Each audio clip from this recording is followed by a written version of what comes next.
Məlum olduğu kimi 2026-cı ildən Rusiyada uşaqların yaxın xaricə səfərlə bağlı qaydaları dəyişir. Belə ki, 2026-cı ilin yanvarın 20-sindən etibarən Rusiyadan 14 yaşadək uşaqların Belarus, Qazaxıstan və Qırğızstana səfəri üçün yeni qaydalar tətbiq olunacaq.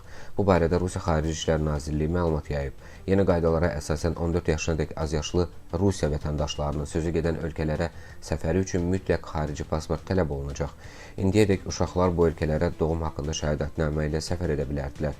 Lakin bu sənəddə fotoşəkil olmadığına görə Nazirliyin açıqlamasına əsasən bəzi hallarda uşaq qaçırma və ya saxta sənədlərlə çıxarılma cəhdlərində istifadə olunurdu.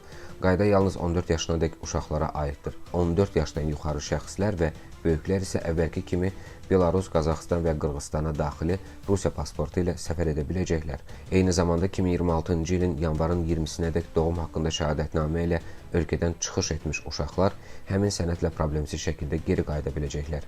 Miqrasiya üzrə ekspertlərin sözlərinə görə bu dəyişikliklər Rusiya vətəndaşlığı olan Azərbaycanlı ailələrə də təsir göstərəcək. Məlum olduğu kimi çox sayda ailə qonşu ölkələrə, xüsusilə Belarus və Qazaxıstana istirahət, qohum ziyarəti və ya tranzit məqsədlə səfər edir. Artıq valideynlər 14 yaşadək uşaqlar üçün xarici pasportu əvvəlcədən hazırlamalı olacaqlar ki, bu da əlavə xərc və vaxt deməkdir. Mütəxəssislər isə bildirirlər ki, valideynlər səfərləri, xüsusilə tətil və bayram dövrlərində yeni qaydaları nəzərə alaraq planlaşdırmalıdırlar. Bununla yanaşı atılan addım uşaqların təhlükəsizliyinin təmin olunmasına və onların qanunsuz şəkildə ölkədən çıxarılmasının qarşısının alınmasına yönəldiyindən müsbət addım hesab olunur.